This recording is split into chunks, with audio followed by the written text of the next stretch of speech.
Přátelé, chtěl bych se s vámi podělit o tenhle naprosto mimořádný dokument. Pojednává o německém léčiteli, který mezi světovými válkami a po druhé světové válce prováděl pro mnohé zázračná léčení v Německu.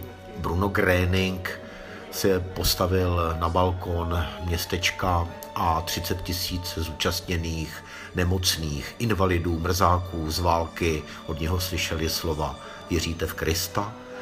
Věříte v Boha? Satan je mocný, ale Bůh je všemocný, buďte uzdraveni. A oni opravdu odhazovali berle, ruce, skřivené končetiny se rovnaly a tihle lidé po několika desítkách let vypovídají v dokumentu s německou poctivostí vytvořeném. 20 let dokumentaristé hledali mezi německými svědky a pamětníky vyléčení. Tenhle záznam vznikl vlastně náhodou. Byl jsem na návštěvě, kde mi dokument pouštěli a zůstala zapnutá kamera namířená na obrazovku. Chtěl bych vám říci, že to je mimořádná příležitost a doporučuji dokument vaší pozornosti všem, kteří chtějí posílit svou víru a případně hledají vyléčení, ať už ducha, anebo těla, protože to jedno jest.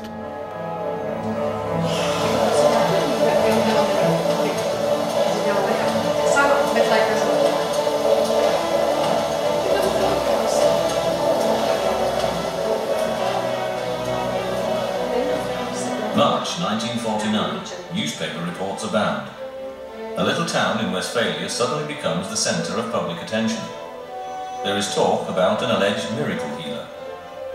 More and more people gather in front of the home of the Holtzmann family on the Wilhelmsplatz in Herfordu. They want to see a certain Gröning, who is supposed to have healed a severely ill boy.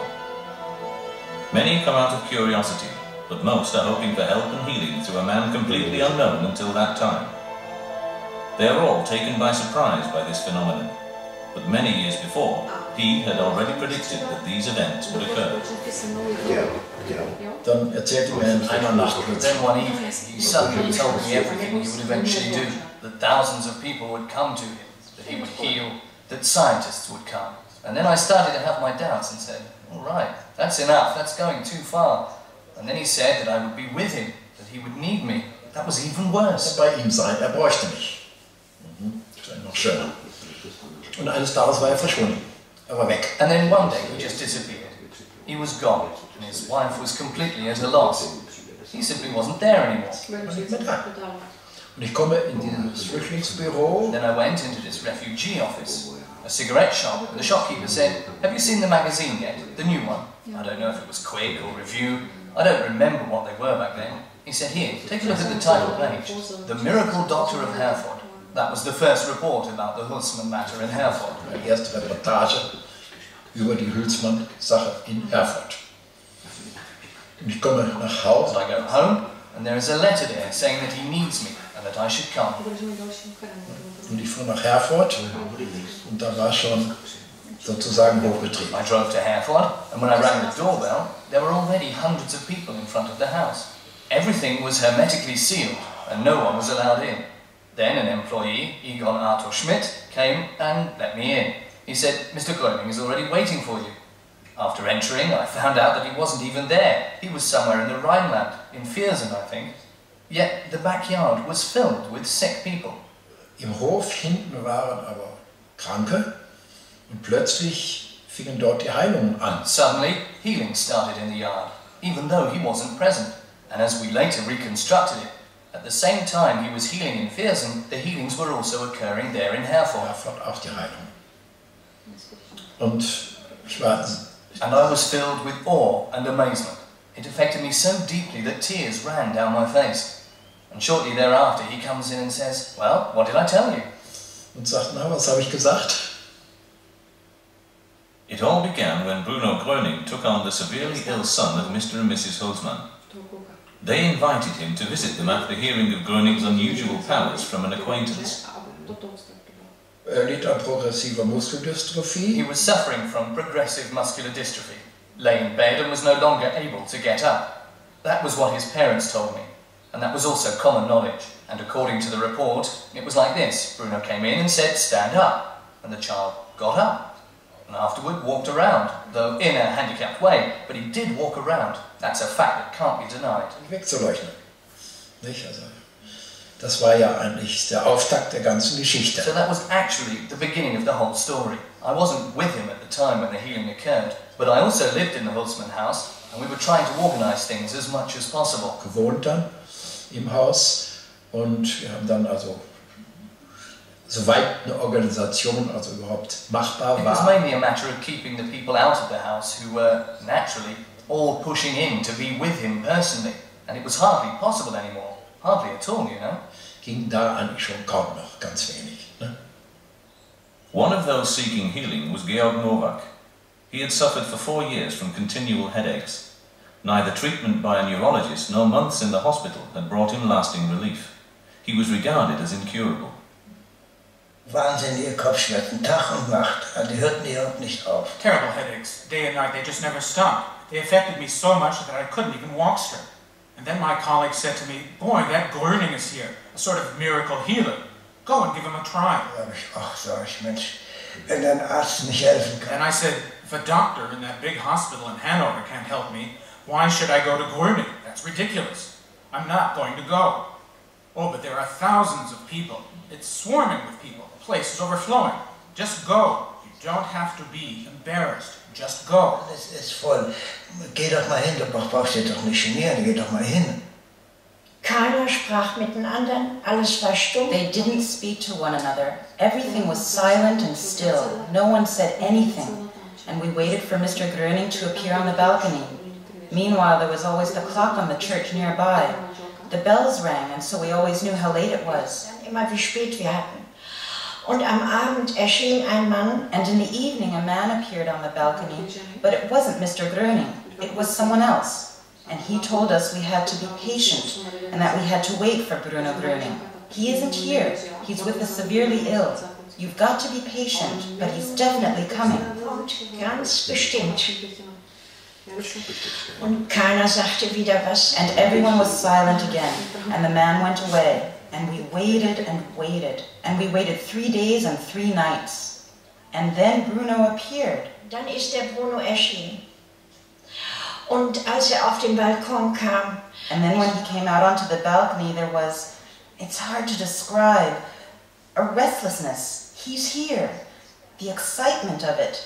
Und dann hat gesagt, ihr Hilfesuchenden. And then he said, you seekers of help, you seekers of healing, you, the lame, get up, you can walk. You don't have to sit in a wheelchair, you can walk. But no one stood up. And perhaps they were all still doubting, I don't know, but no one stood up. Aber es stand keiner auf. Dann hat nochmal. Then he said again, spreading his arms, stand up, you lame, you can walk.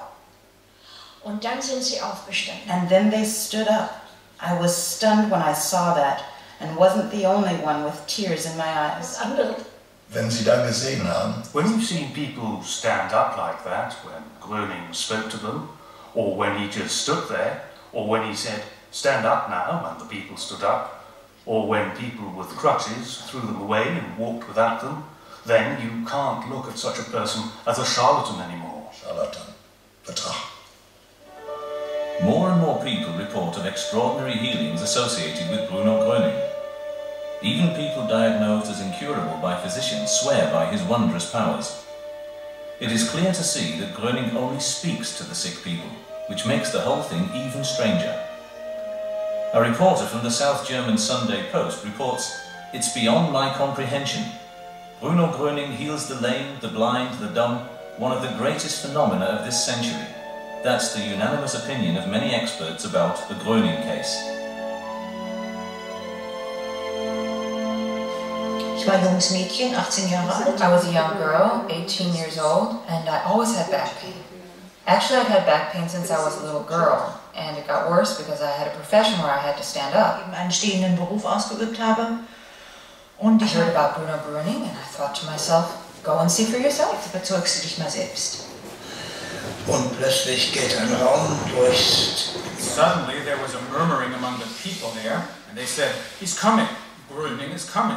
I say, well, we can't see anyone. Yes, yes, he's there, over there, way to the back. He was about 100 meters away. 100 Meter von ab. Und habe da gestanden und habe gedacht, I stood there and thought, all right, Bruno Gröning, if you're such a great healer, then help me. I want to get rid of my back pain. And I thought of nothing else. Herzen loswerden. Und nichts anderes gedacht. Und hörte ich ihn von Weitem sprechen. Then I heard him speaking from afar, but I didn't understand the words. I couldn't hear them. But inside me, something was going on. I noticed that at that moment I thought, he can indeed help you. In dem Moment dachte ich, kann wohl doch helfen. Wie ein Strom. It was like a current. I noticed it down to my little toe. It ran through my body like a current. Plötzlich ging es im Kopf los. Suddenly in my head it was like when a stocking snags and a stitch runs down.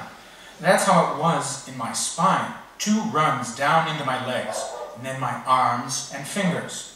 And after that, I was relieved and said to myself, man, you feel so good now. Mensch, damit du fühlst dich so wohl. Und bin dann nach einer guten halben Stunde weggefahren, zurück wieder nach Bad. And then after a good half hour, I rode my bicycle back to Bad Oeynhausen, which is a good 12 miles away, and then further on to my home, which is quite a way more, and my back pain was gone. Und meine Rückenschmerzen waren weg. Da bin ich losgelaufen und habe Bocksprünge gemacht. And I started walking and jumped for joy, as they used to say. And I repeated, I'm healed, you know? And it was all gone. And I sang and I said, man, it's so great. You've never had it so good, so wonderful. So was hast du noch nicht gehabt, so schön. And when I approached my waiting colleagues, they asked, well, what was it like? What happened to you?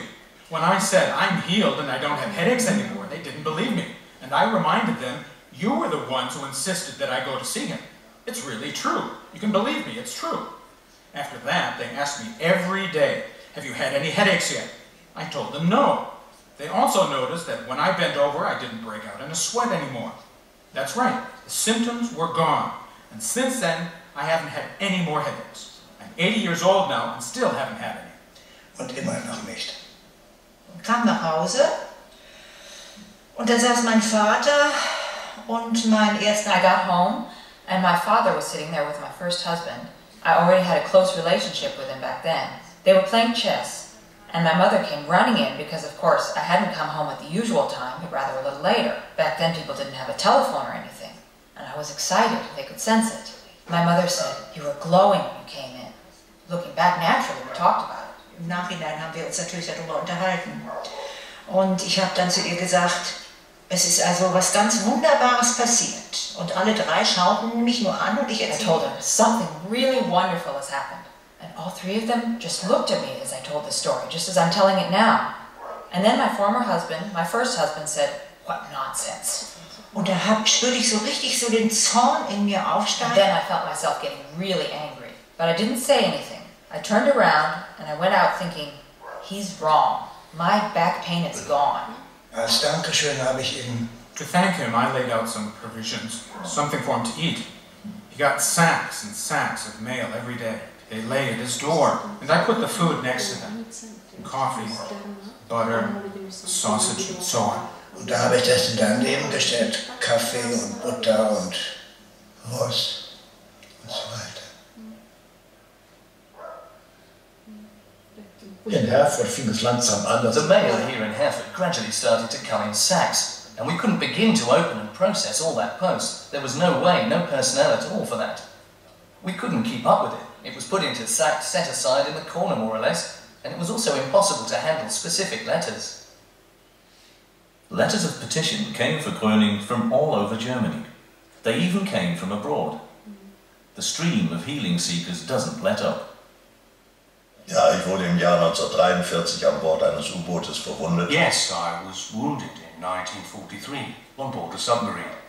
My left elbow joint was shattered, and I was brought to the Naval Hospital at Stralsund, where I was operated on. Operation stattfand. Nach der Operation After the operation, they found that my arm couldn't be moved and remained bent. They tried to stretch my arm with a sandbag. den Arm zu strecken, durch den Versteif. Because of the stiff arm, I was unfit for submarine duty. I was like that until 1949. Man kannte mich nicht anders. That was how people knew me. I was often just called the one-armed man, because it looked as though my left arm was artificial. Durch einen Vetter meiner Frau wurde ich auf Bruno Gröning aufmerksam gemacht, der mich bat. My wife's cousin told me about Bruno Gröning and said I should go to him for my own good. He even took me there. Brachte mich auch dorthin. Gröning betrat den Raum. Er war kleiner, als ich mir vorgestellt hatte. Gröning entered the room. He was smaller than I had imagined and spoke with us, holding a short speech, a religious one, and kept pointing out that God had given him the power to help. Kraft gegeben hätte, zu helfen. Und dann, And then, after he'd spoken a good quarter of an hour or 20 minutes, he asked us if we could feel anything. Unfortunately, I had to answer no. The other men, I think there were two, had felt something. The one in the leg, the other in the neck. And then I left the Hülsmann house after Gröning asked me to show up again. Aus Hülsmann verlassen. Wurde zwar von Gröning aufgefordert, mich dann noch mal sehen zu lassen. Ich bin dann nach Hause gegangen. Then I went home and I entered downstairs. I felt less observed then. That's probably why I went in through the cellar and not through the house, not through the front door. Then I tried to straighten my arm, which had been like that for years, and it became straight. Und wurde gerade. Und habe dann nur geschrien. And then I could only yell, I can move it, I can move it. Bin dann die 2 Treppen hoch. I went the 2 flights up to our hallway door and knocked on the pane over and over again with my right hand, paying no attention to the bell, just knocking on the door, yelling over and over, I can move it, I can move it. Natürlich war es sehr kritisch. Naturally, I was very critical. I didn't know which pigeonhole to put it in. As far as I knew, it could be hypnosis or suggestion, you know? A couple of possibilities came to mind where I might put it, but it didn't fit in them. It was simply something completely different that I just never experienced before and couldn't fit into my existing knowledge. It didn't work. Eine Ordnung konnte. Es war nicht drin. Man konnte sich das nicht erklären, wenn man einen Menschen People couldn't figure it out. A person they'd seen going around for years with a stiff arm could suddenly move it. Then the question naturally arose, how did that happen? And then I actually always spoke in favour of Gröning and said I hadn't believed it beforehand, but had been convinced through my own healing that he was able to do something with me that the medical doctors just hadn't been able to. nicht geschafft haben bei mir. Friedrich Senzmeyer had suffered from chronic inflammation of the sciatic nerve. For months he had been in severe pain and finally was only able to walk with a cane and was unable to work. The physicians were at a loss and expected long-term paralysis. His son-in-law remembers. Die Behandlung hat natürlich sich über... The treatment had naturally gone on for over 2 months, but there was no improvement. Finally, he came to the point at which he simply said, I can't walk anymore. We were naturally taken aback that the doctor couldn't tell us anything either about what could be done or what the problem was. Was wirklich ist. Ne? Mr. Jakschitz went to the Wilhelmsplatz in Herfordu with his father-in-law. Bruno Gröning addresses the seekers of healing again. However, they stay there only half an hour. Friedrich Senzmeyer considers the whole thing nonsense. Ja, am nächsten Tag kam ich ja nach Hause und dann habe ich... When I got home the next day, my wife says, I have a surprise for you. I say, what's happened now? Well, your father-in-law is in the garden digging. I say, do you have a screw loose? I didn't really mean it. But yesterday, he was deathly ill. I'm telling you, go on and look for yourself. Ich musste also einfach glauben wollte ich es nicht. Und war tatsächlich am Graben. I couldn't believe it. He really was digging. I say, what are you doing? You'll get worse. No, he says, as you can see, I'm digging and have no pain. I say, Grandpa, you're pretending. Or do you somehow imagine? When I tell you, I also don't have my cane. Well, where is it? In the kitchen. How did you get out here? Well, he says, like this, out to the garden, and got my spade and started to dig. Was ich jetzt unbedingt wissen wollte, war ja... What I then absolutely had to know was, would it continue? And after about 3 months, there was still nothing at all. And he then went back to work, and I thought, that's impossible. Ja, das gibt's doch nicht. The rush to Bruno Gröning continues to grow. Some see in him a new messiah, others consider him a charlatan. The medical profession, above all, proves to be more than skeptical about the Gröning phenomenon. Mein Vater ist oder war Arzt und naja. My father is or was a physician, and well, there were many doctors' sons among my friends in the neighborhood, and we had some intense discussions at my house about the charlatan. Of course, with traditional medicine versus miracle healer, there was bound to be troubles. Mit ihm zusammen auf dem Wilhelmsplatz gegangen. Man traf dort sehr viele Ärzte, die das... And I often went with him to the Wilhelmsplatz. You also saw a lot of physicians there watching attentively, naturally shaking their heads with a certain lack of understanding, and perhaps also with a little professional jealousy. So we saw a lot of the sons, my friends after all, with their fathers. And I tell you, and I can't change it, but there were also many physicians there, and they argued, but with absolute disapproval. And none of them showed the slightest bit of understanding. Also absolut ablehnend. Da war also aber auch nicht so ein Fünkchen Verständnis da. The medical profession pressures the city. The mayor then declares on May 3rd, 1949, a temporary healing prohibition against Bruno Gröning. The confusion over the so-called miracle healer gradually comes to a head. He, on the other hand, visits Superintendent Kunst to discuss the situation. He hopes to be helped by him. Ich habe ihn insgesamt, glaube ich, 4-mal längere Zeit gesprochen. I believe that altogether I spoke with him at length 4 times. I didn't consider him a charlatan. I considered him a serious man. For me, it was unquestionable that powers went out from him that caused healing in people. For me, the decisive thing in such matters was that God has many ways to help people. Die Menschen zu helfen.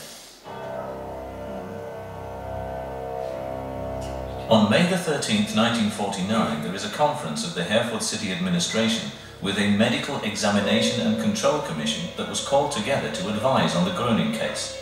Present are the chief city director Meister, Superintendent Kunst, and high-ranking physicians. Das Gespräch war nicht vor einer betonten Freundlichkeit. The conversation was not particularly friendly. Naturally, the gentleman arrived with a high degree of mistrust. We then separated, and the city acted in a way it felt to be correct. The fundamental prohibition on healing against Bruno Gröning is maintained. During these days, seekers of healing storm the Herfordu city hall. He himself follows the call of other people in the surrounding towns. Als Kind habe ich Beschwerden gehabt mit dem Herzen. As a child, I suffered from heart problems. They were so bad that I would have to sit up in bed night after night. Essen habe ich im Bett. Meine Mutter hat dann öfters auch mal einen Arzt nachts gehabt. My mother would often call a doctor at night because I was in danger of suffocating. And the physician, Dr. Kamsmeyer from Hiddenhausen, had diagnosed a heart valve defect, from which I would have to suffer my entire life. Hat dann also eine Diagnose gestellt, also das ist ein Herzklappenfehler. Und dass ich also da mein Leben lang drunter leiden müsste. Ich durfte also auch zu der... Therefore, at the time I wasn't allowed to do any sports in school. I was always there on the sidelines when it came to sports. My health was so bad that I thought I wouldn't last much longer. Bot sich dann die Gelegenheit, es war also so schlimm, dass ich also gedacht habe, das dauert nicht mehr lange, nicht? Und dann bot sich dann die Gelegenheit bei Bruno Gröning und ich bin dann... Then the opportunity came with Bruno Gröning, and so I went into this house where he was in the lower Wiesen Street, and then I cried. I still remember it exactly, and said, Mr. Gröning, can you help me too? I've got heart trouble. Ich hab's mit dem Herzen und so. Und dann sagte er, ja, mein Sohn, sagt er. Ja, and then he said, yes, my son. And he put his hand there on my chest and on my head and said, yes, my son, you can go now. You are healthy now. Bin ich rausgegangen, hab geweint. Meine Mutter... Then I went out and cried. My mother was standing out there. I said, Mother, I don't have any heart trouble anymore. Then I cried and it was really over with. I could sleep. I was in my 14th year. From that day on, I've been healthy, and I'll be 60 next year. Ja, werde ich 60. Tja, das ist also, ich habe... I also played sports again. For example, at school back then we played kickball. And then I played sports again. There was nothing more. There were no more health problems. The healing has lasted. It has simply lasted until today. Es hat angehalten. Es hat einfach angehalten bis heute. Also meine Mutter hatte Lungenembolie und mit ihrer... My mother had a pulmonary embolism and always had difficulties with her bowel movements. And now she had lain for 6 or 7 weeks without a bowel movement. No excretion. Aufschreiben. Es war Folgendes, dass die Ärzte... It was as follows. The doctors had given her an enema, etc., but nothing had moved. So the bowels were dead. One can say they had gone now. My mother was so swollen. She had developed such a belly. You can imagine when nothing had come out for 7 weeks. Wenn das 7 Wochen gar nichts mehr rausgekommen war. Und so hat sie die Ärzte... So the doctors gave up. They couldn't help anymore.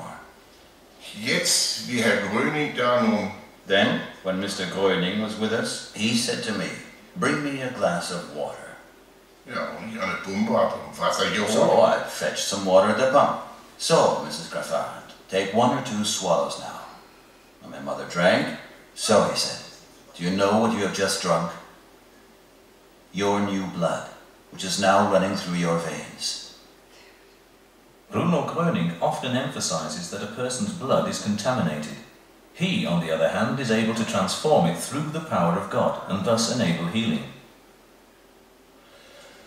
Und wie ich an dem Tag nach Hause kam, von der Arbeit zu Hause geblieben. And when I came home the next day, my father had stayed home from work, and then he started talking. "I have never experienced such a thing in all my life," he said. "I've got about 7 basins full of what mother got rid of, and everything came out. Everything was cleansed." Gereinigt. Und dann sagte mein Vater, Herr Gröning, was... And then my father said, "Mr. Gröning, what do I owe you?" "Nothing at all," he said. "It's just that the medical profession is in turmoil and is against me, and can't understand that the sick are being healed where traditional medicine fails." Dass die Kranken geheilt werden und die Schulmedizin versagt darauf. Aber war ganz ruhig und nicht das... But Bruno was very calm and was not spiteful towards the physicians. "It's only that they want to get rid of me. And if you would write a documentary report," and Father wrote 4 pages the next day. Ja, Vater an einem Tag 4 Seiten geschrieben. Bruno Gröning considers it important to document his activity. Thus, many letters of thanks and healing reports from that time have been preserved. An einem Tag kam der Arzt wieder, kam jeden Tag und die Krankenschwester. The doctor came again the next day. He came every day with a nurse to have a look. The doctor made a place on the bed and sat down. Setzte sich hin. Frau Graffarand, dass Sie... Mrs. Graffarand, "I have never before seen an illness disappear so suddenly." And that was the gist of what he said. Und in etwa, ja, und so waren wir überglücklich. And so we were overjoyed. And my mother hat noch 20 Jahre. Lived in good health for another 20 years, for which we are all grateful. Wo wir alle dankbar waren. On June the 7th, 1949, a total prohibition to heal for all of North Rhine-Westphalia is proclaimed against Bruno Gröning. His assistants, Egon Arthur Schmidt and Erich Kuhlmann, informed the Crown.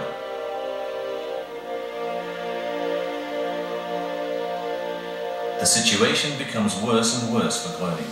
All his efforts to be allowed to speak to the healing seekers are thwarted.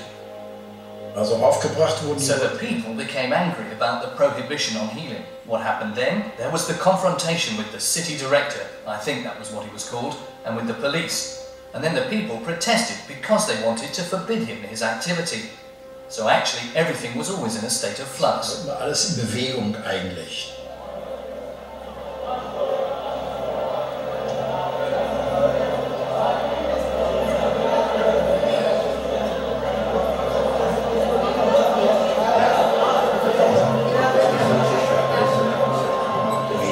Egon Arthur Schmidt documents these events in Herfordu in his book The Miracle Healings of Bruno Gröning. writes of the dramatic development in those days. In spite of the prohibition, more and more seekers of healing came from afar. The pressure on the authorities by those people who were in profound physical and emotional misery became stronger and stronger. Delegations were formed almost daily, which even went to the private quarters of the then incumbent Deputy City Director, Burman.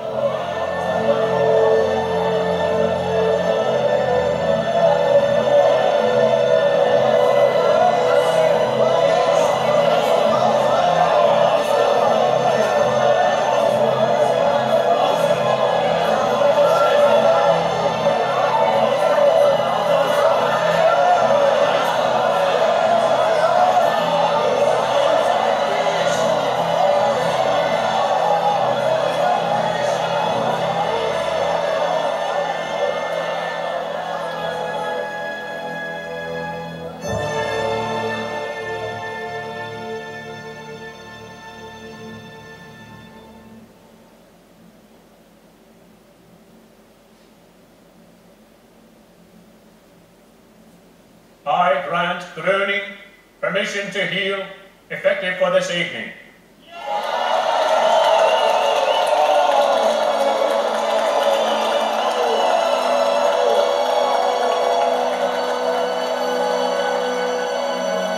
Burman succeeds in calming the crowd and in causing them to retreat.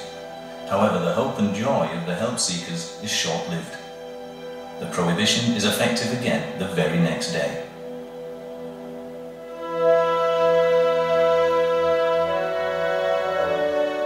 In the end, Gröning's hands are tied.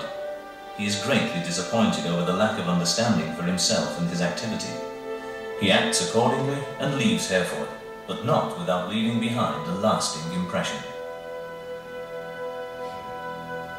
Ja, hat eigentlich eine Epoche auf diesem Gebiet eingeleitet, würde ich sagen. Yes, he actually initiated a new era of spiritual healing. With very few exceptions, he was actually, I don't know of anyone at all who did spiritual healing, and he was a pioneer, because he got the ball rolling. You can follow exactly how it went, how suddenly it became a topic of discussion, and it wasn't like that at all before, except in a few theosophical or anthroposophical and esoteric publications that had already been around at that time, but that was it. But he brought it to the public. It became a subject of public discussion, and then later, something that the scientists were concerned with. Öffentliches Diskussionsthema, noch wo sich dann nachher Wissenschaftler mit beschäftigten. Das fing damit an, dass meine Frau in einer Zeitung oder in einer Zeitschrift einen Artikel... It started when my wife read an article on Gröning and his activities in a newspaper or magazine. She handed me this article and said, maybe you should really do a report about that, which we can publish in the review. Well, we weren't the editors, just the publishers. But still, the editors were very interested in accepting our recommendation. War die Redaktion sehr interessiert daran, unseren Vorschlag zu akzeptieren. They made the initial contact with Gröning. The review correspondents Heinz Bongartz and Helmut Laux are to take over the journalistic side of the matter. The review decides to contribute to the scientific clarification of the Gröning phenomenon. Research on the healing method of the miracle doctor is to be conducted at the Ludolf Krehl Clinic in Heidelberg under the patronage of Professor Dr. Weizsäcker. Above all, the Marburg psychologist and physician Professor Dr. H.G. Fischer is responsible for the scientific investigations. They promise to give Bruno Gröning a certificate if the result is positive. That is supposed to pave the way for him to work freely. Es sollte ja hier getestet werden, kann heilen. Here they were going to test whether he could heal or not. That was the purpose. It was supposed to be an absolutely clinical test to prove his ability to heal. That was the purpose. And he agreed to that and said, yes, I'll do it. And we went to a villa in Heidelberg in a kind of closed test. That is, he wasn't allowed to carry out healing anywhere else, but only with patients brought to him by the university clinic. Die von der Universitätsklinik zugeführt wurden. First of all, the fundamentals of the Gröning phenomenon are investigated. Above all, the focal point is the scientific examination. However, Mr. Kindler is very quickly impressed by Bruno Gröning. Nun ja, ich glaube, der Dünkel einer Gruppe von Ärzten, die erstens aufgrund ihrer akademischen I believe that they were simply an arrogant group of physicians who thought that they knew everything in the area of human illness, based upon their academic and scholarly education.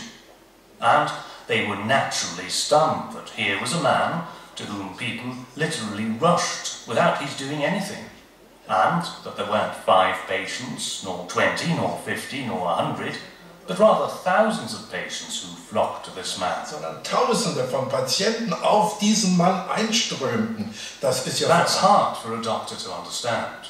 It really is hard to understand, and for them especially. And he had no training as a healing practitioner. He had none at all. He wasn't stupid. He was intelligent. He was no intellectual, but he was intelligent and not stupid, and could express himself clearly and intelligibly. Und verständlich ausdrücken. Und wie gesagt, war auch bemüht. And, as I said, he took the trouble to speak to people. But he was no chatterbox on the other hand. My God, I don't want to imply that. No, not at all. That wouldn't be in line with his humility. No, no, no. So, I think that the doctors just thought, well, all that's simply unbelievable. After all, we should be able to do it better than him. And so we'll shut him up in the adjacent room and have our patients come, and then he can come to them. Then we'll surely get to the bottom of all this. He's perhaps just a charlatan after all. Maybe it's all coincidence. Perhaps only mass suggestion. Doch nur alles Massensuggestion.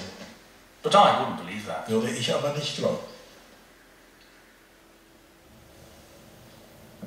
From hundreds of letters of request, patients are chosen from the Ludolf Krehl Klinik.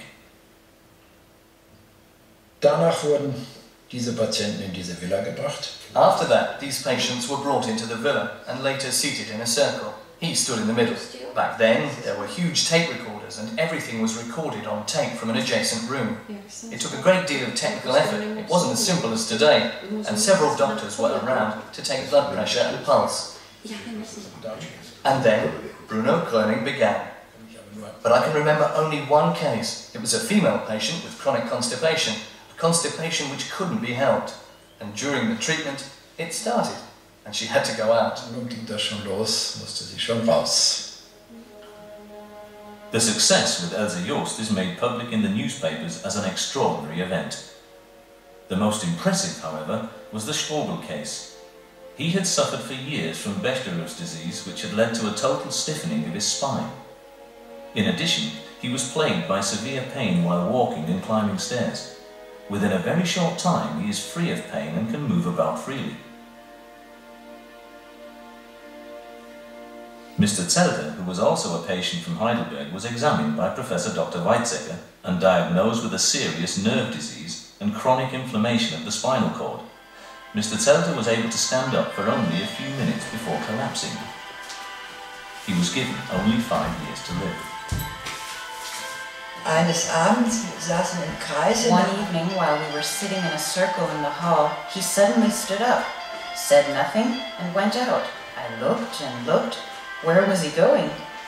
And there he was going up this wide, steep, winding staircase, up to the first floor. That was an open stairway all the way up, and there he was going up the stairs all by himself, like a completely healthy person. When we arrived there, he couldn't have done that. Die Haarstreppe. Und kam auch wieder ohne. And then he came back down without stopping. He just pranced down the stairs and then carried out his regular work until he was 65, completely normal. Ganz normal.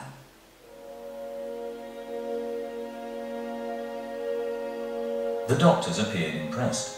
In the review, Professor Dr. Fischer comments very favourably in a preliminary opinion on the results of the Heidelberg investigations. He attributes Gröning's obvious successes to a natural talent. However, he attempts to explain everything from a psychological point of view, although the healing of the Bechtereau's disease in the Strobel case, for example, can hardly be placed in this category. He says Bruno Gröning is not a charlatan, nor a hypnotist, nor a miracle doctor. He is rather a talented non-medical psychotherapist. He makes the effort to help people with their emotionally caused ailments out of a childlike, natural empathy that also has a religious basis. He doesn't claim to be a prophet or messiah, but he has a devout sense of mission.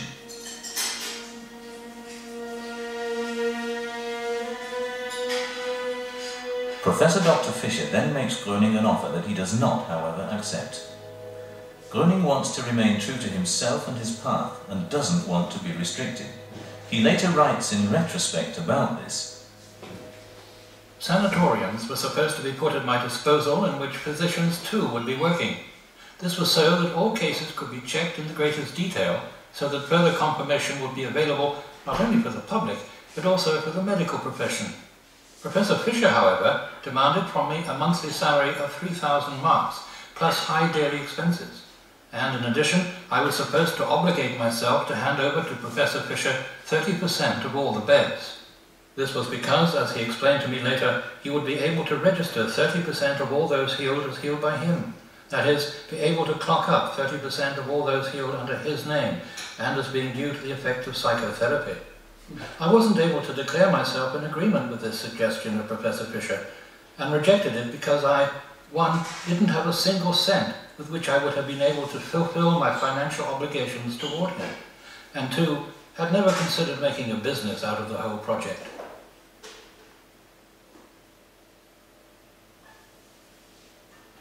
Einige Ärzte und Professoren, also das alle Namen habe ich mir Several physicians and professors, I didn't notice all their names, wanted to win over Gröning for the treatment of their patients. Für ihre Patientenbehandlung gewinnen.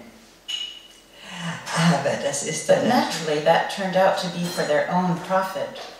Ausgegangen. Und das hat der Gröning einmal gesagt, wer diese And bekam. Gröning once said, "He who has received this talent, it is a gift from God and cannot be sold. As soon as I accept money, this gift will be extinguished." Da ich Geld annehme, erlischt diese Gabe. Gröning's refusal is interpreted negatively. He doesn't receive the promised certificate. Suddenly they say that his secret has been discovered. Gröning remains misunderstood. The review experiment has ended. Wir machten ja nicht nur Illustrierte damals, sondern begannen damals auch schon. We didn't do only glossy magazines at that time. We had already begun to set up the book publishing. And you can see a little of what we published, and that I was naturally very interested in psychology. Over there is the 15-volume work, The Psychology of the 20th Century. So I am familiar with the subject matter. But Gröning is a one-time phenomenon who couldn't be classified in any psychotherapeutic or psychological school. Therapeutischen, psychologischen Schule einzuordnen. Darum sage ich denke, war... I think he was a deeply religious person. But I also had the impression that a group of doctors, I don't want to generalize, a group of doctors wanted to use him and did use him and exploited his knowledge. But his knowledge was not to be fathomed. So they weren't able to learn to do the same things that he had done. It remains a secret. Das konnten sie nicht. Es bleibt ein Geheimnis. Gröning once said in connection with this, "It isn't right that the very people who don't grasp anything consider themselves knowledgeable, and therefore can't grasp what knowledge is. That the ways of science haven't been 100% correct is proven alone by the number of scientists who suppress their feelings and allow the intellect to speak instead. I certainly can't be understood by the intellect." Eines Tages sucht er uns auf, sich mit uns über das, was er vorhat oder nicht vorhat, zu beraten. Und wir hatten damals ein Haus. One day he visited us to talk about what he was or was not planning. And at the time we had a house in Munich with a big garden. And the house was also still serving as our publishing headquarters. He came there, but before he came one day, I don't know anymore the day of the week, let's say we had an appointment at about 3 o'clock, the people who wanted to come into our house were already gathering there at 1 or 2 o'clock. But I attempted to prevent that because I didn't want to embarrass him. Moreover, the police had also turned up, and they were probably supposed to assure that he didn't appear there. Dort nicht etwa auftritt. Ja, also well, they were standing out there in front of the gate. We had locked the gate because we were thinking of the prohibition and didn't want any difficulties for ourselves. But above all, not for Gröning. We knew that he already had enough trouble. When he arrived around 3 o'clock and the gate was opened, the people, the number of which had meanwhile increased, nevertheless streamed into the garden.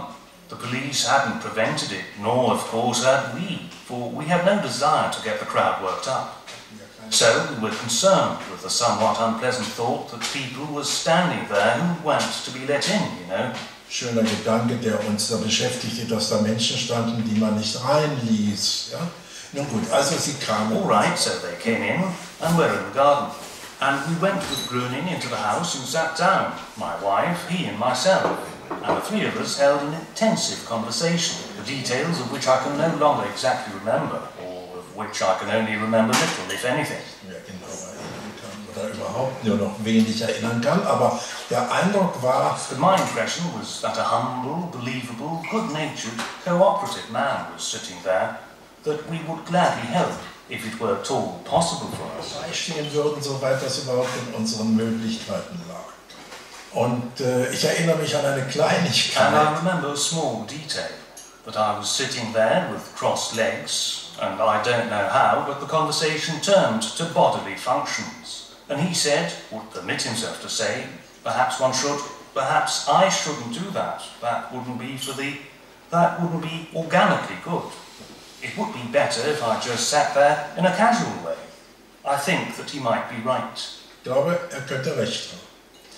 Ja, und dann schließlich... Well, then the conversation naturally turned finally to the prohibition against him. Basically, what could one do? Which lawyer could handle it and so forth?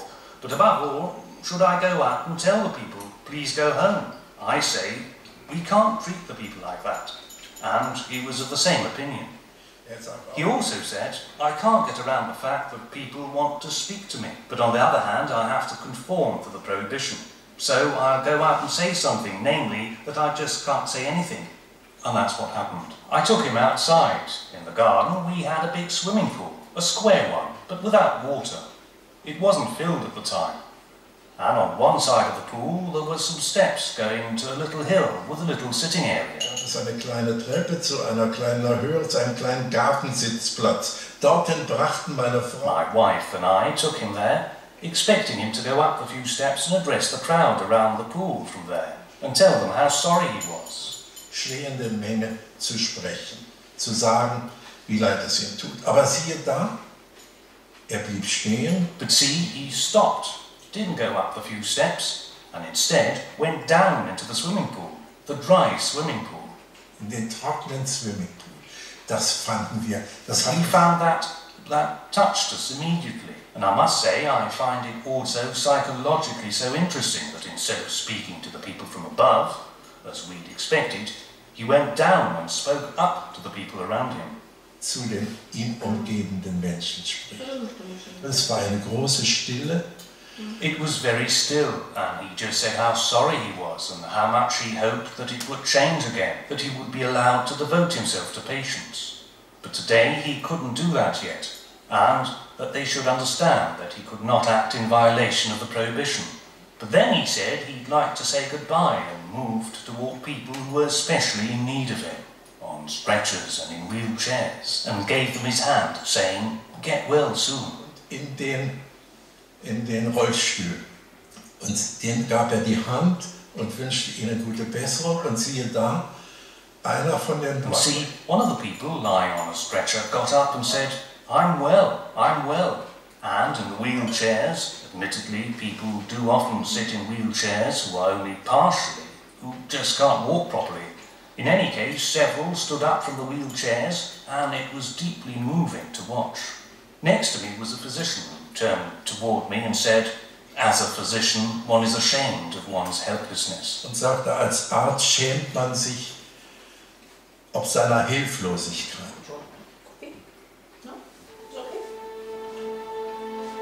In the time that follows, more and more people wonder about Gröning's origins.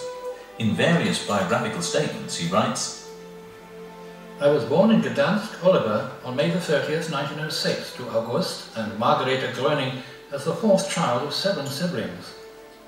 During my childhood and youth, I gradually came to the conclusion that I had special abilities, which, radiating out from me, tended to have a calming or healing influence on people and animals.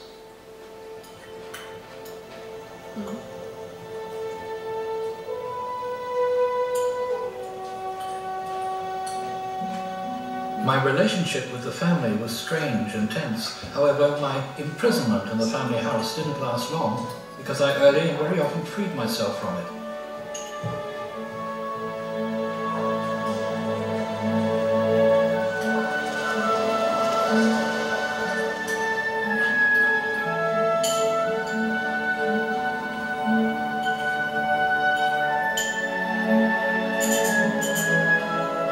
The woods and my friends, the animals, were so strong that they kept pulling me toward them.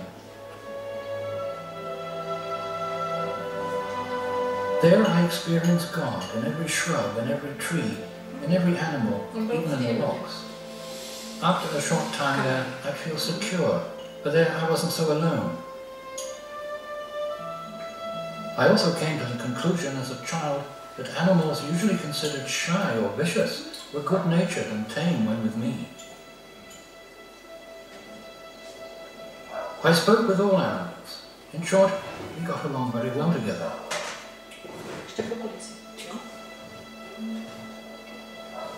Wherever I was, I could stop and contemplate, and it always seemed to me as if my entire inner life broadened into an eternity.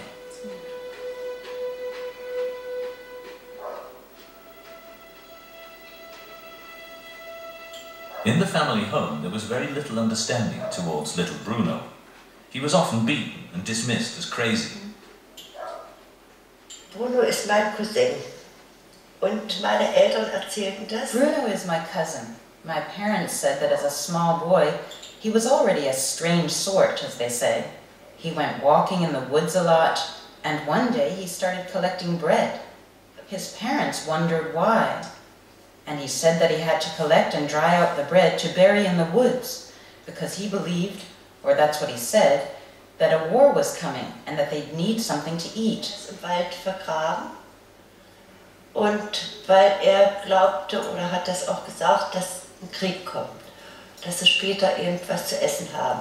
Ja, und die Eltern... His parents were surprised by that, but didn't think much about it because he was a little different from his siblings anyway. Darauf gegeben, weil ja sowieso ein bisschen anders war als seine anderen Geschwister.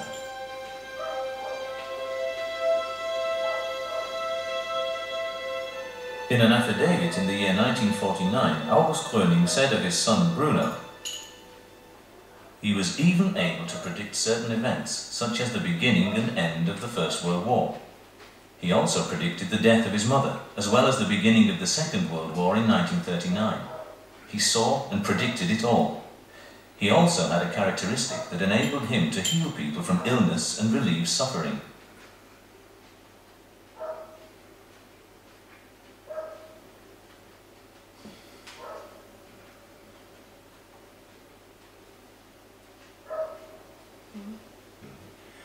Und das ist sehr interessant für uns auch gewesen, über solche Sachen. And it was also very interesting for us to hear about such things, about when he was a little boy. His mother even took him along to hospitals because the patients asked, "Bring little Bruno along." When he comes to us and sits here and talks to us, such a profound calm comes over us and we feel much better. Ruhe über uns und wir fühlen uns ganz besser.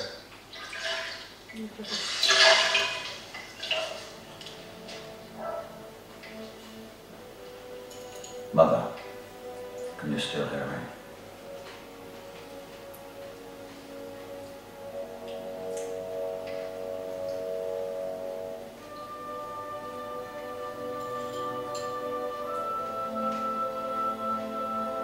Grandma, you won't die. You're healthy. Bruno Gröning continues in his biographical writings. Even when I was a small child, people were freed from their illnesses in my presence. So I was continuously attracted directly to sick people.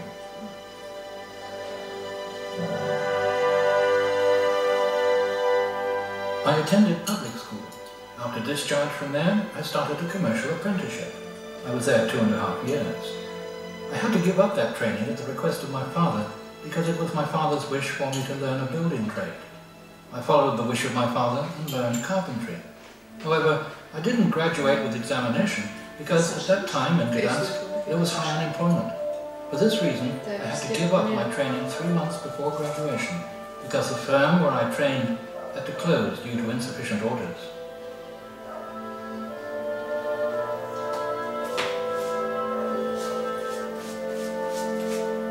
Later, people often reproach Bruno Gröning for not being able to complete his vocational training in the turmoil of that time, regarding it as a sign of instability and incompetence. In 1925, the 19-year-old was able to establish a carpentry and furniture shop and became self-employed. He was able to keep the business going for 2 years, but was then forced to give it up due to the bad economic situation in Gdansk. After that, he tried, like many others in the difficult time between the 2 world wars, to earn money as best he could, and was willing to do any kind of work.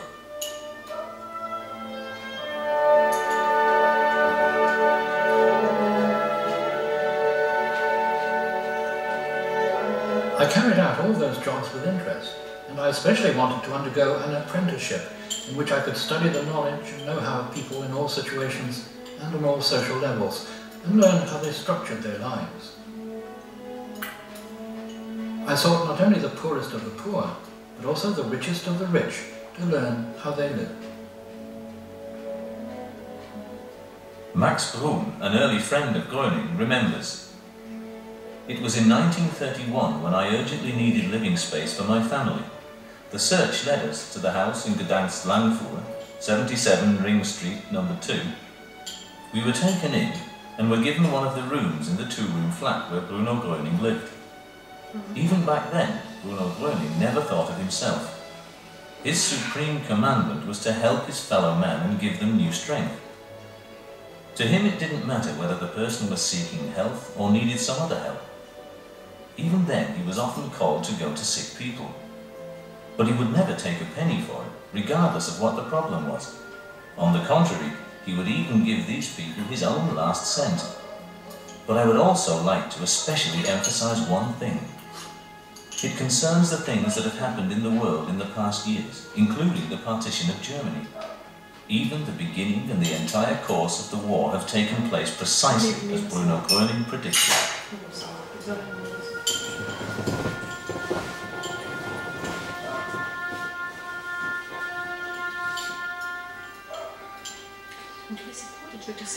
Ernst Korn also testified to Gröning's extraordinary abilities. Mr. Bruno Gröning had already helped many people through the forces radiating from him, making prognoses that were always correct. I experienced Bruno Gröning's healing power during our years as neighbours in Gdansk Langfuhr. I was often freed from pain.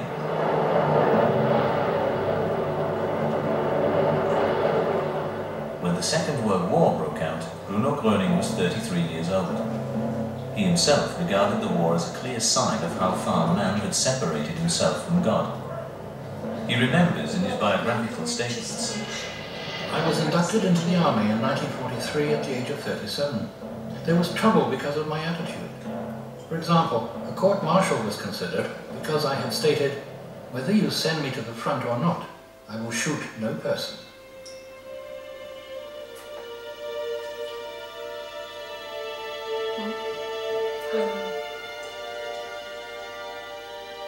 Bruno Gröning was taken prisoner by the Russians on March the 5th, 1945. There too, he is supposed to have healed many fellow prisoners. Since he minced no words with the camp administration and stood up for better living conditions for his fellow prisoners, he was regarded as rebellious. As Gröning later reported, however, a few Russian officers stood up for him and saved him from being shot.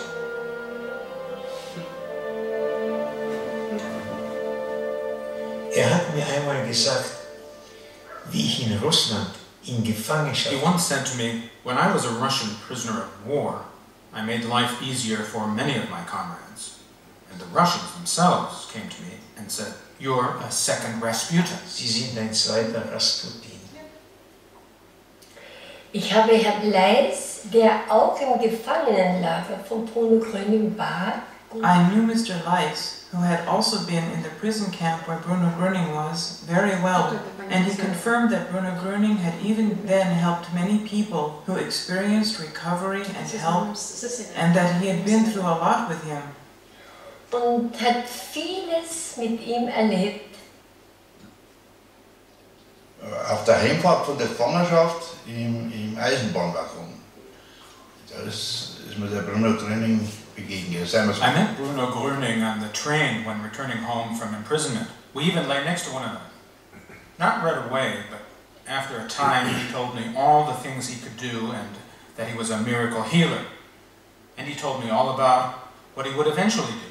And when we finally separated, he again told me more things. And then I said, "You're crazy. You've got a screw loose." Okay, du spinnst ja, das ist der Vogel. Okay. In December 1945, Gröning was released from the prisoner of war camp.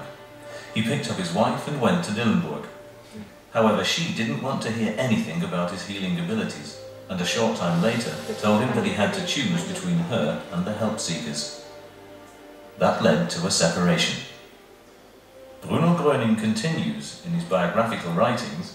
In West Germany, I set up, along with other refugees, the Organization for Displaced Persons. I was also a member of the Housing Commission, for I felt obligated to help the people further. The war had left deep scars everywhere. Its devastating consequences were just becoming visible.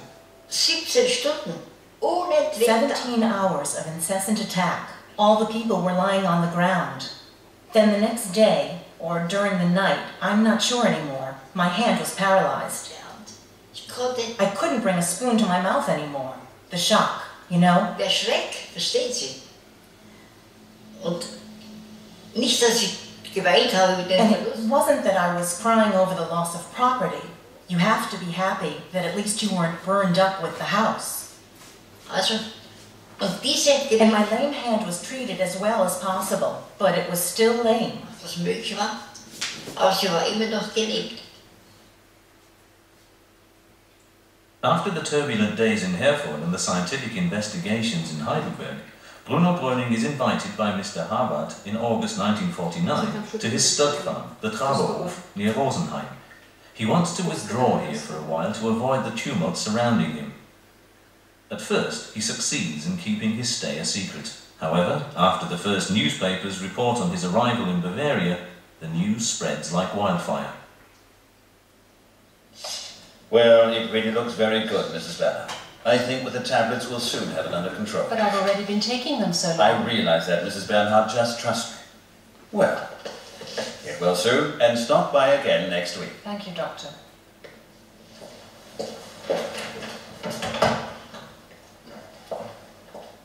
Hans, I have to speak with you right now. Well, Fritz, you can't just simply... You won't believe what's happened. What's the matter? I was in Rosenheim today. Take a seat first. I was in Rosenheim today at the Traberhof. You won't believe what was going on there. There were thousands of people, and Gröning. Oh God, that Gröning. Are you going to start with that again? There were so many sick people there, in wheelchairs and on stretchers, and suddenly some of them stood up. Oh, stop it. But they could really walk again. Fritz, pull yourself together. That's all just a faked show. But I saw it with my own eyes. They get paid for it. They only pretend to be healed. Don't let them make a fool of you. When I was in Munich, I telephoned to the Traberhof immediately. It happened that Mr. Kuhlmann came to the telephone. I told him that I was interested as a healing practitioner and student of Dr. Schmidt. Then he said, "We are happy when such people come and observe us." Glücklich, wenn diese Menschen kommen und uns prüfen. Naja, es kamen also immer mehr Menschen, bis es dann mal... Well, more and more people came. More and more people, until there were thousands. I would guess up to 5,000, you know? It was hard to estimate. And then the healings took place again, perhaps an even greater number. One always had the impression, the more people, the more healings. Je mehr Menschen, je mehr Heilung.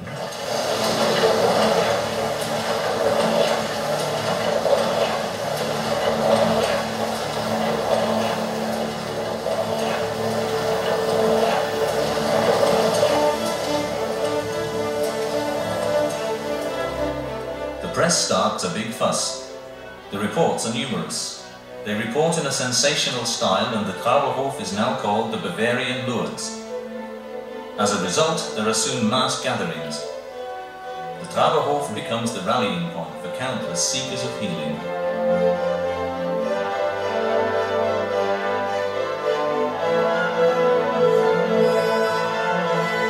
The Traberhof suddenly becomes Gröning's first healing centre. Reports of sensational healings are heard everywhere. He just looked at me like this, and I showed him my hand, so more or less. And then, I don't know, was there a table there or something? In any case, I had my hand like this, and suddenly my fingers were drumming, like drum fire, a long time. I can't do it as fast now as I did then. And at that moment, the paralysis was gone. It went away within half an hour, really. We were both happy, because he was always so glad when he could personally experience it so quickly, and that was really a great gift for me. None of the applications had helped. The herbal baths, medication, exercises, nothing had helped. The shock from that night of bombing had remained so deep within my joints. Yes, one can really speak of a special healing. Da kann man wirklich von einer besonderen Heilung sprechen. The Traberhof becomes a world event. On some days, up to 30,000 people gather on the grounds of the stud farm. People also travel from abroad to see Gröning. After the turmoil of wartime, the sick and suffering see hope here again and ask for help and healing. I went in my motorcycle to the Traberhof. In Schlossberg, I picked up my aunt who also wanted to come. Da war meine Tante drum und die wollte auch da mal hinkommen, also mitgenommen. Und dann haben wir ganz hinten gestanden, vielleicht vor 10.000 Menschen. We stood way in the back, and about 10,000 people were there. I don't remember, it was an incredible number. When he came out onto the balcony, it was already dark and the lanterns had already been lit. He came out and sort of looked around and said, "Hey, Mířil is here, Mířil is here, come up here to me, right away." Ja, komm doch gleich rauf zu mir. Das war für mich direkt ein Wunder. For me, that was a real miracle. I was doing well again at that time, but when I left the prison camp, I had very short hair and weighed 96 pounds. Dann so, nicht ganz morgen, aber 96 Pfund, das war der Höhepunkt für mich wieder mehr als der Mensch. That was the greatest moment for me, the way he found me in the crowd. And I was standing way in the back with my aunt, and he said, "Mířil is here, Mířil is here. Come up here to me, right away." You can't imagine finding me among such a mass of people, even if you'd been able to find me there a month afterward. But it was 5 years after. Wenn vielleicht ein Monat danach gewesen wäre, hätte ich gesagt, ja, selbst da war es so, nicht? Aber das war ja 5 Jahre danach, nicht? Dann sind wir vorne an die Haustür da hingekommen und da war Polizei gestanden. Die wollten mir auch nicht. I went forward to the front door and the police were there and didn't want to let me go up. Then I said, "I'm the one he called to go up." And then they didn't want to let my aunt go along. So I said, "If she can't go with me, I won't go up either." So they let her in. Then I went in and he said, "Do you remember how you said I was crazy and had a screw loose?" That was the first thing he said to me. I said, "Yes, I still remember that very well." He said, "I told you that you would read a lot about me in the newspaper." And that is what happened. Wie der Zeitung lesen, das war so langsam mal sein. Anders ist es auch immer noch, gell? Even the weekly newsreel reports on the events at the Traberhof.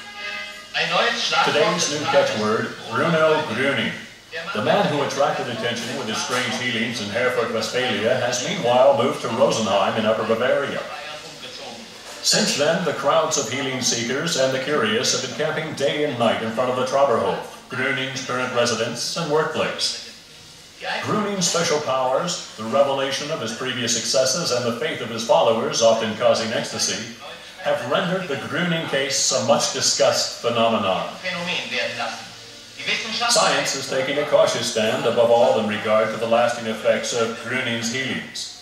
Scenes like this are the side effects of the Gröning cult, often brought about by the effect of other influences. Yet, they all wait hour by hour, often day by day. People with all kinds of ailments squat in gloomy, silent rows, and only when Gröning appears does this review of misery break ranks.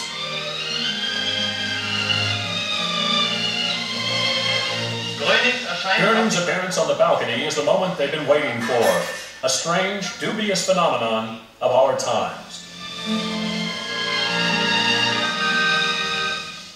Ich wurde bei der Infanterie als Hunger am 4. Juli. I was severely wounded on July 4th, 1943, as a radio man in the infantry. It would be too much to list the individual wounds that I had.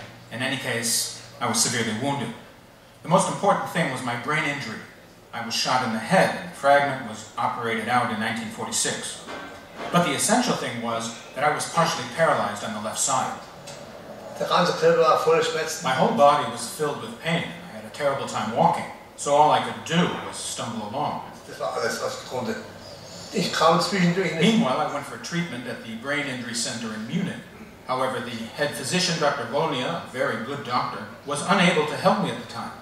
He tried something new every day, with medication, with massage and the like, gymnastics, everything was tried. In the end, he used morphine, but that too didn't work.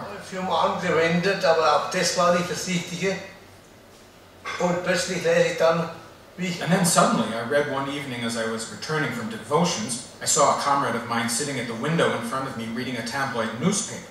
The big headline, Bruno Gröning helped me. That fascinated me so much, somehow the thought of Gröning. So I spoke to my comrade and asked him if he wouldn't accompany me the next day. Und hat darum gebeten, ob mich nicht morgen begleiten würde. I went to Rosenheimu by train and got off. I didn't know where Gröning was, where the so-called Traberhof that was written about was supposed to be. Didn't know anything. I also didn't know whether Gröning was there. Ich wusste auch nicht, ob Gröning da ist. Wenn wir vom Bahnhof rausgehen. And on leaving the station, we saw many people with canes or crutches going in a particular direction. Then I said to my comrade, "Hey, we've also got to go that way." Da müssen wir auch hingehen. Wir came to the Traberhof, and there were already a few thousand people waiting for Gröning. No one knew whether he was there or not. If you stood on the balcony, you could see only people. It was crawling with people, unimaginable, so full, I tell you. It was hard to even get to the house at all. Gröning came through the door onto the balcony and first leaned against the balcony railing, leaning with both arms spread out wide. I will never forget that picture. Für mich ist das Bild nicht mehr wegzudenken. Und hat Bruno Gröning And then Bruno Gröning greeted the crowd, saying, "Please, position yourselves so that you aren't touching one another." That took some time, as it was very difficult because there were so many people and all so close together. We had to spread out so that no one touched anyone else. We held our hands stretched downwards and were really very still. You could have heard a pin drop, despite the many people. It was really unbelievable. Diese vielen Menschen da hier. Es war schon unvorstellbar. As he stood there on the balcony, I had the impression that he was conscious of his mission. That was what gave him the strength and power.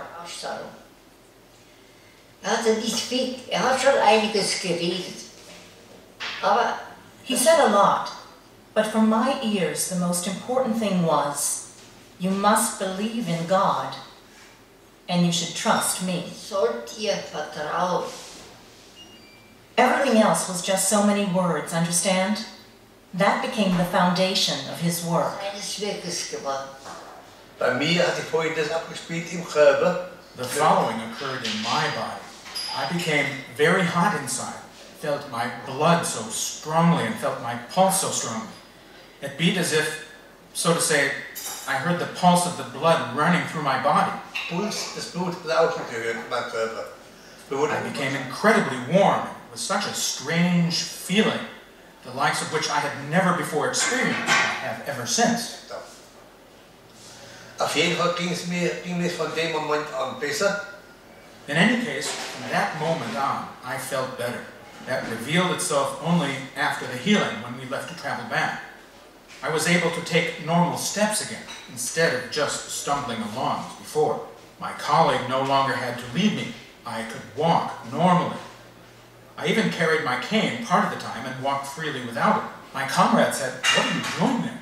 I said, "I feel so good that I can walk without the cane." He was astonished. And when we returned, the news spread very quickly. Everyone knew about it and was surprised that I was suddenly able to walk again like that. From that moment on, the doctor didn't need to give me any more medication, no morphine, nothing. And it lasted. Since then, I've never been seriously ill. Ich habe nichts mehr gebraucht. Hat angehalten. Ich war seitdem nie mehr ängstlich erkrankt.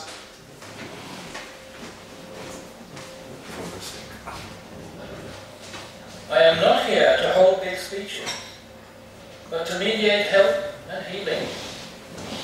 Don't think about your ailments. Observe your body and ask yourself, what is happening in my body? Do you feel something going through your body that you haven't felt before? I want you to know that you are all children of God. The only physician, the physician for all human beings, is our God. Only He can help. But He only helps the person who has found the path to Him, or is ready to go on that path, to take on belief and live with it. You don't have to believe in the little Gröning, but you have to have trust in me and thank God for His great deed, for His great power, for His splendor. I don't want the gratitude. And so I wish all of you standing here the best of health. Throw away your illnesses and take on health. This will happen in the name of God. The best and greatest gift in this earthly life is not riches, not money, but rather health. I call you to order. I want you to lead a healthy, good life that God has intended, and to no longer associate with that monster, with evil anymore, nor to come to terms with it. No, repudiate it.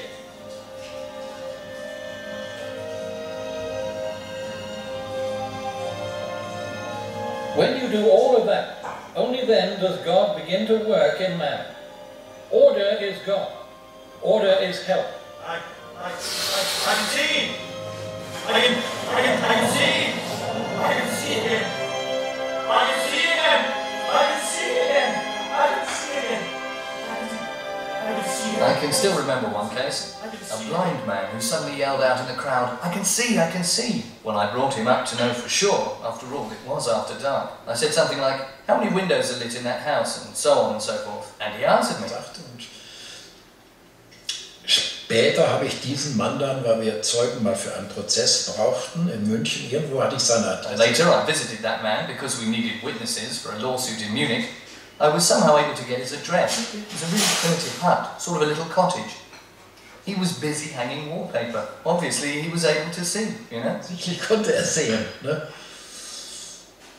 Was ich gesehen habe, das waren die Rollstuhlfahrer und da ist also... What I saw were the people in wheelchairs, and there were quite a number. I don't remember anymore how many, who actually followed Gröning's command and got up out of the wheelchairs and pushed the wheelchairs themselves.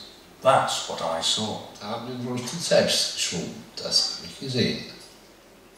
Eine Ungarin, ich nehme an, eine A Zigeunerin. Hungarian woman, I assume she was a gypsy, fell to her knees and with clenched fists screamed again and again, "Thank you, Gröning, thank you, Gröning." Then I spoke to her and asked what she had had. So she showed me that both her hands had been paralyzed, but she was still very young, early 20s, very chic, very elegant for after the war, and then she could suddenly spread her hands out again. Jetzt auf einmal kann sie die Hände wieder auseinander machen.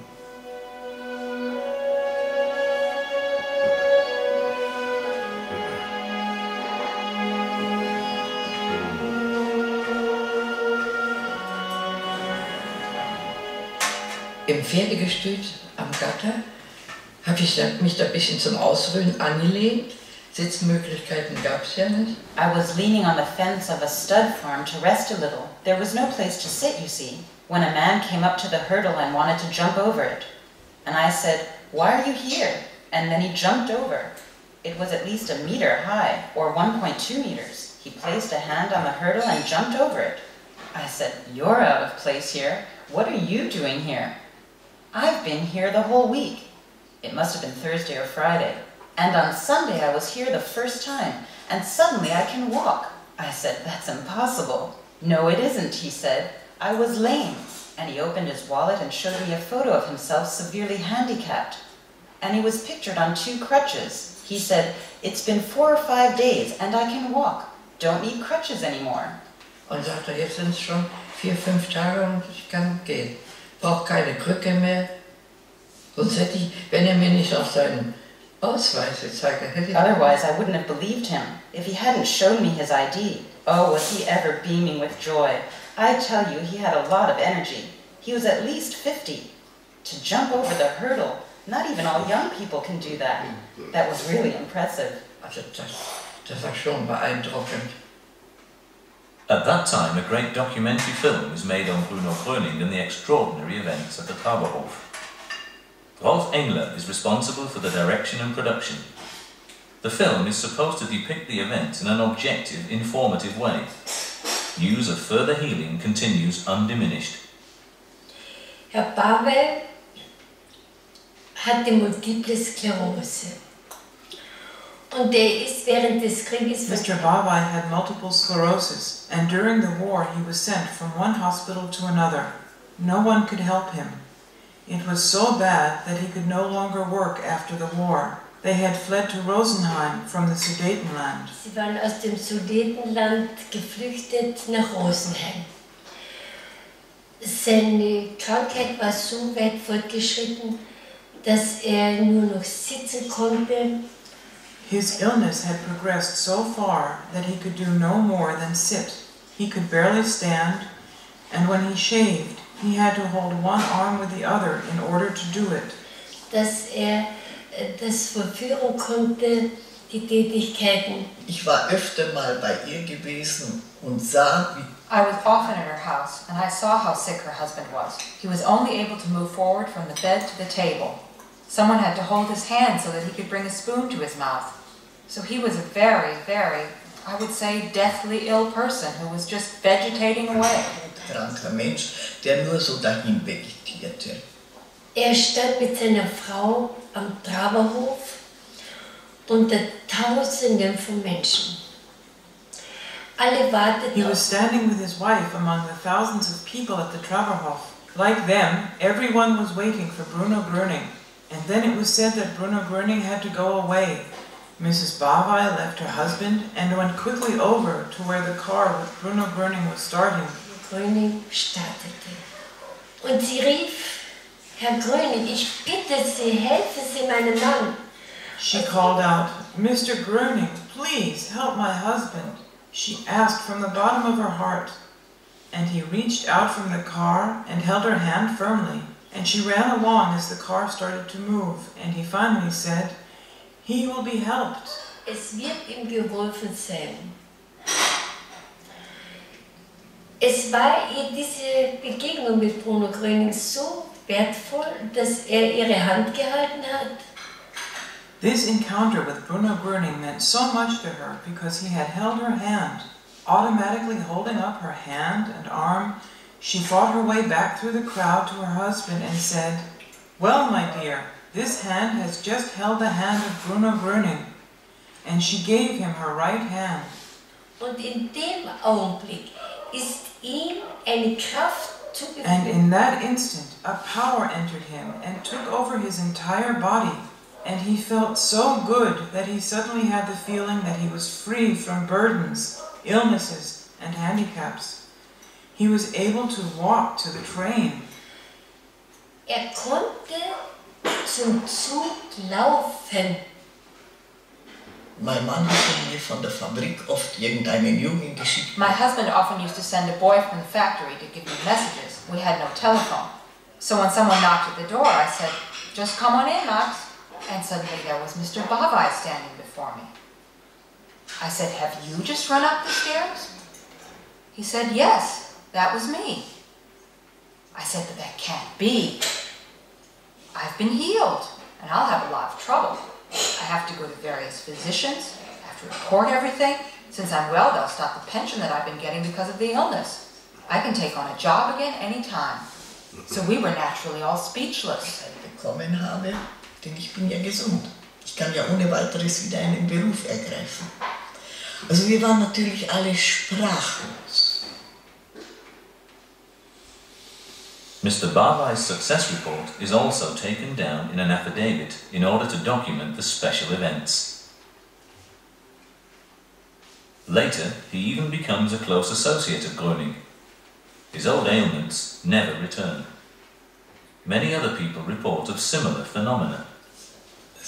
Umgegangen ist mit 14 Jahren, als ich erst eine Ferienentzündung gehabt. Und da bin ich mit When I was 14 years old, I contracted phlebitis. I sometimes fainted from the pain. As a result of the phlebitis, I got a pulmonary embolism, blood clots in the lung. Blutverlauf in der Lunge, die Lungenembolie, und da bin ich noch 3 Tage bewusstlos gewesen. After 3 days, I was unconscious and the doctor gave me shots. At night, I sat in bed and couldn't get any air. Weil ich im Kinderreiter auch keine Luft mehr gekriegt habe. Dann ist so dahin gegangen, und da war ich auch bei Ärzten. Und die haben geraten. The doctors advised amputation of my leg because that's what was causing the blood congestion. That's what they recommended. I didn't want that at all. I didn't want to live anymore. Wollte ich absolut nicht. Und ja, nur eben nicht mehr leben.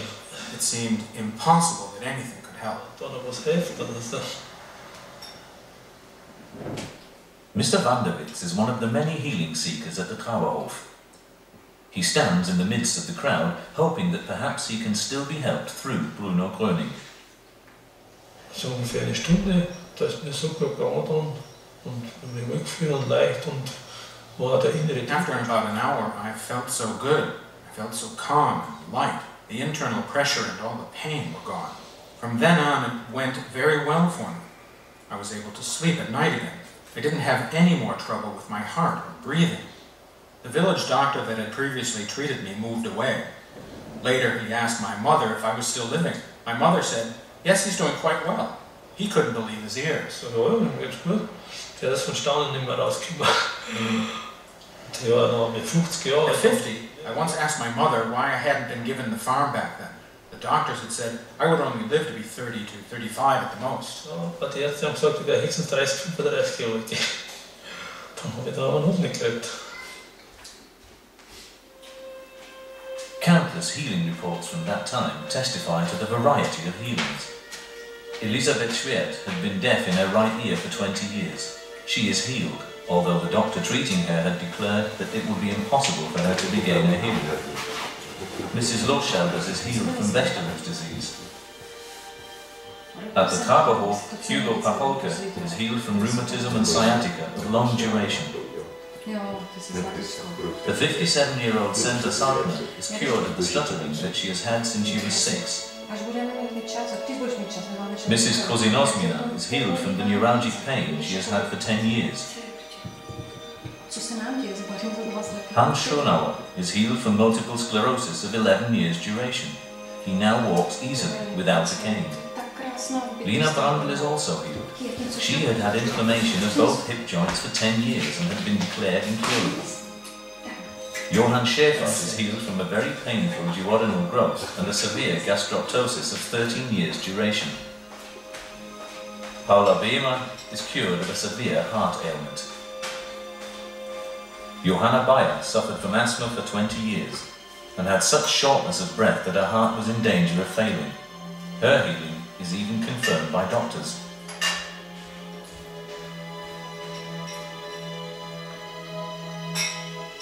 Franz Neerkorn had spinal polio for 30 years. His healing is also medically confirmed.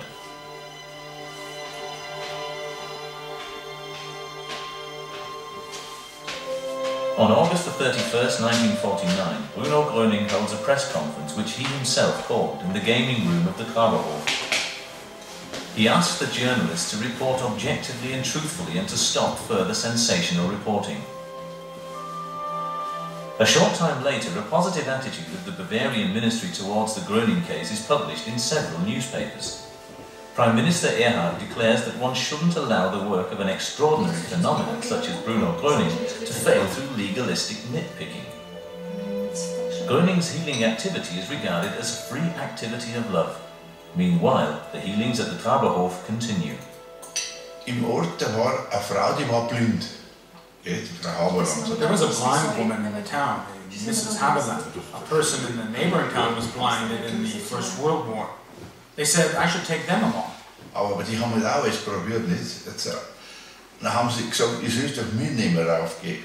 Und wie ich dann zu ihm reingehen. When I arrived, he said to me, I told you not to bring anyone with you. I said, they begged me so that I couldn't say no. So habe ich halt auch nicht mehr nachsagen können und dann haben sie halt mitgefahren. Und dann sind die draußen im Flur, im Korridor da draußen, da war ein Ding, ein Mann. In the corridor out there was an opening with a curtain, and outside there was a bench where they both sat. Die zwei haben da drauf gesessen. Und dann ist rausgegangen. He came out and peeked through the curtain, held the curtain around his face like this, came back in and said to me, the woman can already see again, but the man can't see. His optic nerves were destroyed in the war. The woman can see again, but she still has to come again often. Die siehst schon wieder, hat gesagt. Aber der Mann, der sagt nicht mehr. Das sind die Sehnerven. Das ist vom Krieg irgendwie, hat gesagt, oder was. Das sind die Sehnerven kaputt. Aber die Frau, die sagt wieder, aber die müssen da öfters kommen, hat gesagt. Na, jetzt haben wir die Tapete reingerückt. Und dann ist reingegangen wieder in die Bude und ich bin aber durch den Vorraum durch und sagt, I was curious too and went through the curtain to her. Then the woman said to me, yes, Michel, I can see again. A white Spitz dog is running around out there. They had a white Spitz at the Traberhof. Now, I have to go to the bathroom right away, she said. She could see again. Jetzt muss ich gleich aufs Klo gehen, hat sie gesagt, gell? Und dann ist sie aufs Klo rausgegangen und hat wieder gesehen, gell? I went down to the cafe where her son and son-in-law were. I told them that their mother could see again, and they were very happy. Nein, die sind ja nicht ganz glücklich gewesen, ganz selig, gell? Und dann geschah etwas Sonderbares. War sehr müde geworden. And then something strange happened. He had become very tired, and in the room there was a wing chair. He sat there totally exhausted, really exhausted. Then Mr. Kuhlmann quietly creeps up to him and says, "Please, Mr. Gröning, look. There's an ambulance down there, a double-decker." Auto, zweistöckig. Dann hat ein bisschen gewartet, ist langsam He aufgestanden. waited a little while and slowly got up. Then I went over to him. I was sitting only about as far as you are from me. And I stood up and said, "Mr. Gröning, may I accompany you?" He said, "It would be a pleasure. Please stay behind me." Bleiben Sie bitte hinter mir. Also dann blieb ich die ganze Zeit hinter ihm. So I stayed behind him the whole time and witnessed how he wasn't very tall, slipped into this double-decker bus with the severely ill. They were the poorest of the poor, and he was so loving to them. He kneeled down and spoke with them. I'll never forget it.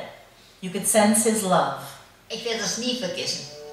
Man spürte seine Liebe. In time, many German physicians turned to Gröning. They addressed the uneducated man with great respect. Dr. Erwin Perlek, general practitioner, asked Gröning in the name of several severely ill patients to visit his practice. Dr. Guido Holt, general practitioner, requests help for his daughter who is suffering from polio. Dr. A. Kaufmann, surgeon, gynecologist and radiologist, wants to visit Gröning with a special patient of his. Dr. Josef Keitel, general practitioner and homeopath, makes a formal request for an audience with Gröning for 2 patients. Dr. A. Mollenaar, general practitioner, writes, "Dear Mr. Gröning, since I, as a general practitioner, have among my sick patients several who you could certainly help, and who without your help would hardly have a chance to get well and would continue to be bedridden, I am inquiring as to whether I can bring these sick people to you, or if you could come to us." Dr. Oskar Fed asked Gröning to visit his Kneipp Naturopathic Institute. The German Healing Practitioner Union in Schleswig-Holstein requests a remote healing from Gröning.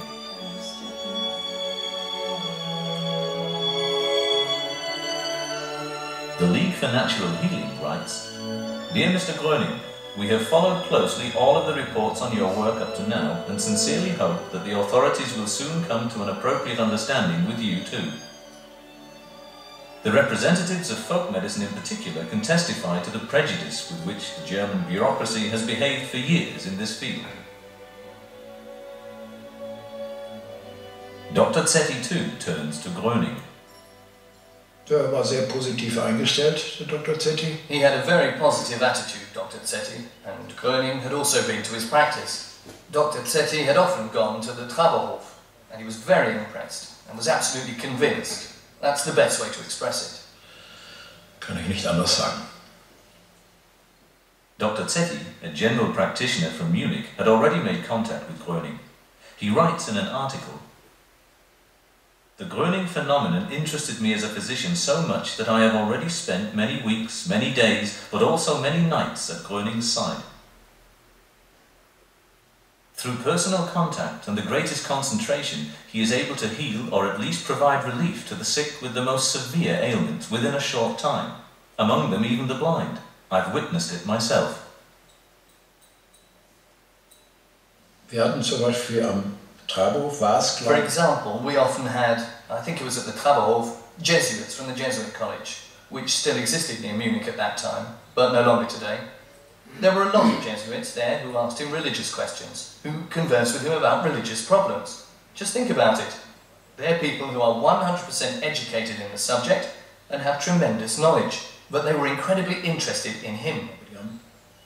Sich wahnsinnig für ihn interessiert. Und dann diese Geschichte mit dem Mönch aus Assisi. And there's the story of the monk from Assisi. He was a Franciscan, came from Rome, and he'd either been ordained as a priest or was about to be ordained. I don't remember anymore. I only know that he gave a very positive speech. I can't give any of the details, I don't remember anymore. Ansprache hält, ich kann einzeln dazu nichts mehr sagen. Das weiß ich nicht mehr. Ich habe mich zwar auch mit ihm unterhalten und er war also völlig begeistert von Bruno. I also conversed with him, and he was very enthusiastic about Bruno. It was incredible for him, and he expressed himself very enthusiastically and asked Bruno for his blessing. Him, a priest. Ja, als Priester. The speech of the Franciscan was recorded in shorthand. He says, I am deeply moved by the words of Mr. Gröning, and I must admit that I am reminded of the words in the scriptures. By their fruits ye shall know them. The divine Saviour says that in relation to such people. And the fruit is good. The evil of mankind is very great. They persecuted Christ and they persecuted his disciples. And they have persecuted all those, even pious priests, who have healed the sick in the name of God. Therefore, have courage and faith, and do what Mr. Gröning tells you. And when physicians and scholars who are opposed to him answer that he has no degree behind him, it is laughable, for God doesn't allow himself to be told what to do.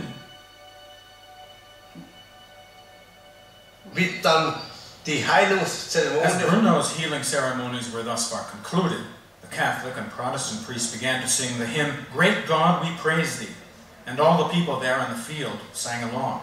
It was incredibly touching. Und die ganzen Menschen da auf dem Platz, wo alles hat mitgesungen, war unwahrscheinlich ergreifend.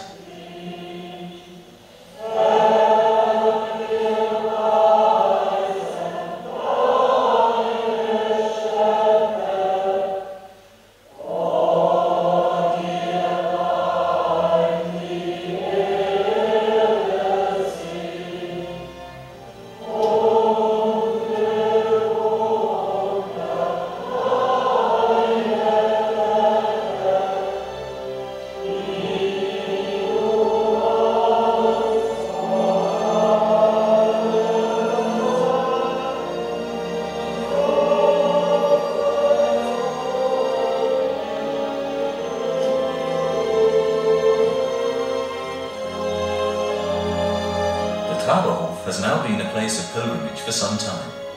Due to the news of countless healings attributed to Bruno Gröning, the people are moved and take on hope again.